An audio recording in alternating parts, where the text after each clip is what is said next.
Merci. Merci beaucoup. Alors, je suis ravie d'être là, merci. Je suis ravie d'être avec vous ce soir pour vous parler humblement de mon quotidien, la veille, et pour essayer de vous intéresser à la veille et essayer de vous faire comprendre que au quotidien, ça peut aussi vous apporter beaucoup. Vous apporter notamment dans le business, et à travers 3 thématiques qu'on a décidé de mettre en avant ce soir: la prospection, les valeurs que vous véhiculez à travers votre entreprise, et la réputation. Alors déjà, la veille stratégique, c'est quoi ? On va éviter les grandes définitions, on va faire simple, un schéma. J'espère que vous le voyez bien, il est un peu clair peut-être. En fait, veille stratégique. La veille, alors c'est un mot en français qui n'est pas très entraînant, ça fait un peu passif, on est d'accord ? Il y a une définition que j'aime beaucoup pour définir la veille, qui est une définition de l'AFNOR, pourtant, vous voyez, c'est pas ce qu'il y a de plus passionnant, l'AFNOR, mais il parle de surveillance active. Alors là, ça me parle. C'est-à-dire que la veille, c'est pas comme un veilleur de nuit où on est devant son écran puis on attend qu'il y ait quelque chose qui tombe. Non, la veille, c'est un dispositif actif, en continu, qui mobilise des humains, pour reprendre l'humanisation de Sylvain juste avant. Donc, ce n'est pas juste des machines. Bien sûr, on va se servir de techniques et d'outils pour essayer d'automatiser ce qui peut l'être.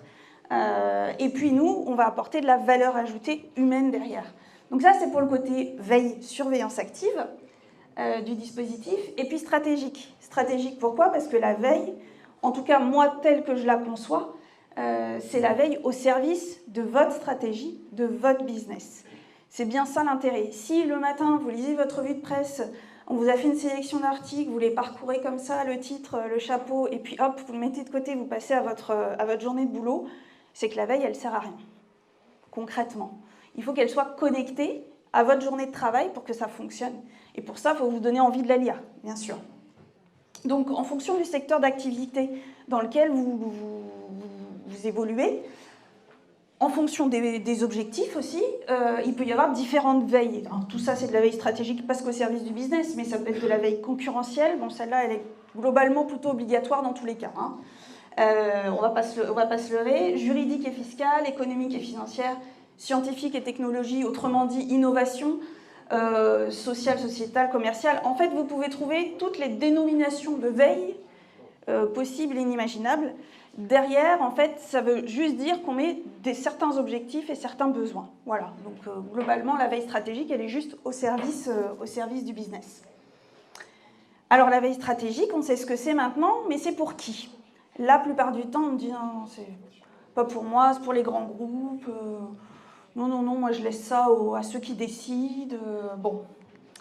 Eh bien, si vous vous reconnaissez dans cette petite image, c'est-à-dire d'une personne qui a aujourd'hui 6 bras, elle aurait pu en avoir 8 ou 10, globalement, c'est qu'une veille peut vous aider à trouver la sérénité à travers tout ça. Ça veut dire quoi ? Ça veut dire qu'on soit chef d'entreprise, responsable d'un service communication, au marketing, au développement commercial. Faut savoir tout faire, il faut savoir toucher à tout, à minima en tout cas, pour après sélectionner potentiellement de bons prestataires, parce que si on sélectionne des prestataires sans rien y connaître, on a une chance sur 2 de ne pas tomber sur les bons. Donc l'idée, c'est d'apporter un peu de fluidité dans toutes ces tâches au quotidien, d'être informé de tout, mais en fuyant, ce que Sylvain a évoqué un petit peu tout à l'heure, le trop-plein d'informations qu'on peut avoir, que ce soit en interne, en externe, réseaux sociaux, presse, newsletter, vous êtes inscrit de vous-même ou on vous a inscrit, vous ne savez plus, dans tous les cas, vous n'avez plus le temps de rien lire. Donc soyons honnêtes, l'idée est plutôt de filtrer comme un entonnoir et d'essayer d'apporter de la fluidité et les éléments essentiels pour votre business aujourd'hui. Et pas de rajouter un bras supplémentaire en marquant veille à côté. C'est pas l'idée du tout. Ah oui, une question qu'on me pose souvent aussi, c'est la taille. À partir de quelle taille d'entreprise on peut faire de la veille ? J'ai envie de dire, moi j'ai des clients, ils sont tout seuls. Ils n'ont pas le temps de faire la veille, ils n'ont pas le temps de prendre le recul. Donc ils délèguent cette partie-là, par exemple. Je connais des gens qui sont dans le commerce. Je connais des gens qui sont dans le milieu industriel, que ce soit de la micro, de la PME ou des gros groupes. En fait, c'est finalement le dispositif qui va changer. Mais le principe, c'est le même. Voilà. Donc c'est pour tout le monde. Et à quoi ça sert? Alors là, on va rentrer sur les 3 thématiques du jour plus particulièrement.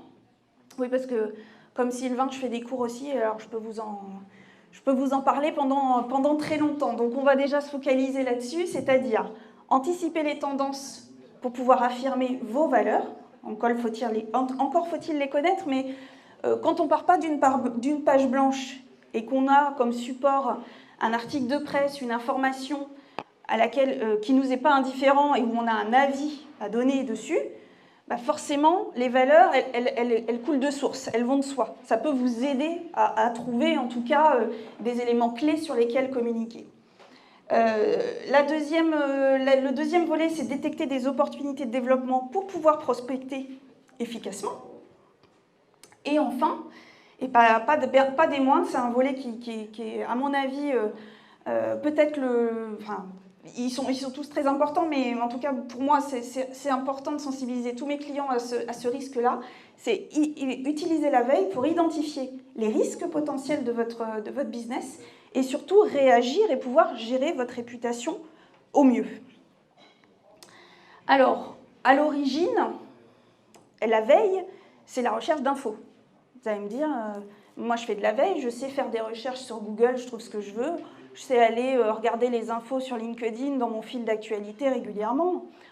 Oui, c'est le début. C'est le début de la recherche d'infos. Et effectivement, la veille, ça commence par de la recherche d'infos. On va chercher des sources, on va chercher des nouveaux mots-clés, des thématiques, des influenceurs, voilà. Donc il y a de la recherche d'infos, de base. Mais ensuite, on met en place la surveillance active. Pourquoi? Parce que la veille, c'est mieux. C'est mieux pourquoi? Parce qu'on anticipe. Un des objectifs de la veille, c'est quand même d'être le premier au courant. Si vous mettez en place un dispositif de veille et que vous allez voir qu'une fois toutes les semaines, bon, l'intérêt, il va quand même être minime. Ce que je vous disais, il faut essayer de l'intégrer quand même dans les habitudes du quotidien. Ensuite, l'avantage de faire de la veille, c'est qu'on automatise un certain nombre de choses, notamment la collecte d'informations quand on a ciblé ses sources. Et dans ce cas-là, du coup, on peut élargir les sources. On a un sourcing évolutif. J'ai rien contre Paris Normandie, j'espère qu'il n'y a pas de journalistes dans la salle, c'était pour vous parler. En tout cas, Paris Normandie, c'est bien comme source d'infos, mais ce n'est pas suffisant. Il y a plein de choses qui existent ailleurs. D'accord ? Gain de temps, vous allez me dire, oui, mais moi j'ai le temps de faire Paris Normandie, mais je n'ai pas le temps de faire tout le reste. Non, mais si on automatise la collecte, on peut suivre des sources multiples en filtrant uniquement sur vos centres d'intérêt. Dans ce cas-là, non seulement on va multiplier les sources, mais en plus on va gagner du temps, alors que vous en monitorez qu'une seule de sources. Gagner du temps en automatisant et en centralisant dans un même système d'information. En dehors de votre boîte mail, hein, je vous le dis tout de suite, hein, on ne rajoute pas des lignes aux lignes. Et puis, c'est aussi un gage de performance de faire de la veille, notamment quand on a des équipes commerciales à motiver. J'ai pas mal de clients qui se servent des produits de veille qu'on fait, ça peut être des synthèses, des newsletters, des alertes, peu importe le principe. L'idée, c'est de pouvoir véhiculer des infos, de leur donner du grain à moudre, de leur donner à manger pour leur semaine, plutôt que de leur dire bah, t'as 4 heures de ton temps cette semaine pour faire de la prospection, et puis bon, bah, il va reprendre son petit fichier. Hein, bah non, on va lui donner de la matière. Donc ça a une action sur la motivation des équipes et une action aussi sur potentiellement le taux de transformation quand ils arrivent à obtenir des rendez-vous ou autres. Voilà. Alors, le premier volet, anticiper les tendances et affirmer vos valeurs. Vous allez me dire comment? Alors potentiellement, vous avez un compte sur LinkedIn, Facebook, et puis peut-être pour les plus courageux, vous vous êtes mis à Twitter. Bon, très bien. Vous avez peut-être pris les services d'un community manager qui va vous faire des posts régulièrement, une fois par semaine, pour homogénéiser la présence, montrer que vous êtes là, vous faites des choses, vous parlez de vous, de nouvelles personnes qui arrivent dans l'entreprise, les derniers chantiers, etc. Très bien. Mais au bout d'un moment, on tourne en rond. vous parlez de vous, beaucoup, parce que c'est votre source d'inspiration, et c'est bien normal, c'est aussi une vitrine d'entreprise, hein, il n'y a pas de critique du tout de ma part. Mais parler du client au client, ou en tout cas parler de ce qui l'intéresse, c'est tout de suite un peu mieux. Si vous voulez attraper de nouveaux clients et fidéliser les autres, c'est mieux de lui parler de ce qui l'intéresse concrètement. Donc on va faire quoi? On va aller voir dans les autres sources que ces sources-là. Parce que ces sources-là, elles vont nous servir à partager l'info, mais pas forcément à en récupérer de la qualité. Donc on va, la presse locale, hein, là j'ai mis aujourd'hui en France, mais il y en a plein d'autres. Presse spécialisée, Moniteur Travaux Publics, LSA pour la consommation, Pays d'Auge pour le régional. Des sites spécialisés, d'experts ou autres, e-marketing.fr. Voilà, je vous donne un peu un aperçu pour vous donner des idées. Et puis de tout ça, on va collecter, on va filtrer exactement les sujets qui nous intéressent, le secteur d'activité, nos mots-clés, ce qui nous parle, quoi. Et puis, on va s'exprimer. Ça veut dire quoi? Ça veut dire partager une information libre de droit, ou en tout cas en mentionnant ce qui va bien. Et puis derrière, apporter un avis, un commentaire, un lien vers votre site où vous faites la même chose, où c'est complémentaire, où c'est un partenaire, ou voilà. Et donc, ça va vous permettre de rebondir et d'affirmer quelles sont vos idées, vos valeurs, etc., etc. Deuxième volet, la prospection. On peut détecter des opportunités de marché dans l'actualité. Alors certes, ça peut être la surveillance des appels d'offres, c'est ce qui peut arriver à l'esprit tout de suite, mais pas que. Il y a aussi ce qu'on appelle des signaux d'affaires. Alors chaque secteur, chaque métier a son signal d'affaires. Enfin, ces signaux d'affaires, plutôt, il y en a plusieurs. Là, je vous en ai cité quelques-uns, mais en fait, c'est à réfléchir et à construire. Quels sont les signaux d'affaires dans la presse, le web, qui vont faire que c'est le bon moment pour aller démarcher votre client? Eh bien, ça peut être une croissance externe, le développement d'une activité, un nouveau site, des campagnes de recrutement, etc., etc. Donc, à vous de déterminer les signaux d'affaires pour pouvoir les mettre en surveillance sur les bonnes sources pour pouvoir être alerté et aller démarcher les personnes au bon moment. Derrière, bien entendu, il faudra identifier les contacts et puis aller contacter la bonne personne. Et puis, le troisième volet, comment identifier les risques et gérer votre réputation? Alors là, je vous ai mis une petite citation, j'espère qu'elle vous inspirera, qui vient de L'art de la guerre de Sun Tzu. Connais ton adversaire, connais-toi, et tu ne mettras pas ta victoire en danger. Connais le ciel et connais la terre, et ta victoire sera totale.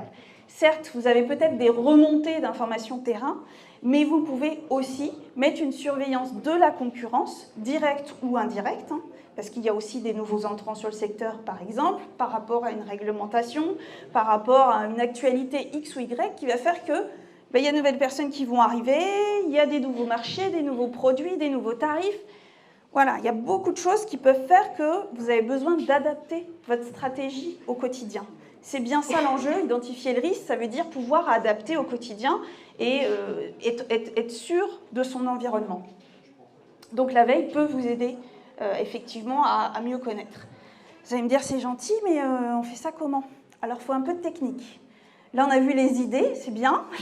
On peut se donner une ligne de conduite, mais il va falloir un peu de technique. Alors, moi, en quelques minutes, je ne vais pas pouvoir vous montrer toutes les techniques possibles et inimaginables, mais vous donner quand même un aperçu. Les requêtes et les opérateurs. Vous avez ici une liste d'opérateurs, c'est-à-dire de petits mots outils, qui vont vous aider à faire des formulations. Alors, j'ai pris l'exemple de pizza et de coca, donc c'est assez parlant pour cette heure-ci, je trouve. C'est-à-dire que pizza hors soda va faire que vous allez avoir dans Google des résultats juste le soda ou juste la pizza ou les deux. Par contre, si vous mettez pizza and egg hors mushroom, vous n'aurez que ceux avec les œufs et les champignons, d'accord? Donc les opérateurs, en fait, là c'est des exemples, ça vous aide à quoi? Ça vous aide à faire des formules. Alors je ne vais pas vous dire formule magique, hein, parce que c'est pas magique, c'est plutôt technique. Des formules pour pouvoir aller en bas de l'iceberg que vous montrez Sylvain tout à l'heure, aller chercher de l'info de qualité qui correspond exactement à ce que vous cherchez, d'accord? Donc ça c'est un des outils. Et deuxième outil que j'utilise, ce sont les flux RSS. J'ai bientôt fini. Les flux RSS. C'est quoi? C'est ce petit logo. Voilà. Si vous le rencontrez sur des sites internet, c'est en fait un format informatique qui ressemble à ça, qui est pas terrible, mais qui vous aide via un agrégateur à collecter automatiquement, comme je vous le disais de tout à l'heure. C'est grâce aux flux RSS et aux agrégateurs que je collecte les informations. Et puis pour terminer, voilà, il ne faut pas oublier qu'au travers des techniques et des outils dont j'ai pu vous parler, mais il y en a beaucoup d'autres, c'est l'humain qui est au centre de ce dispositif. C'est lui qui va prendre les décisions, c'est surtout le client final de la veille qui va prendre les bonnes décisions au bon moment. Encore faut-il avoir les bonnes informations, les bonnes cartes dans les mains. Voilà, j'espère que je vous ai donné envie de mettre un peu de veille dans votre quotidien et je vous remercie pour votre attention. Bravo, Mélanie.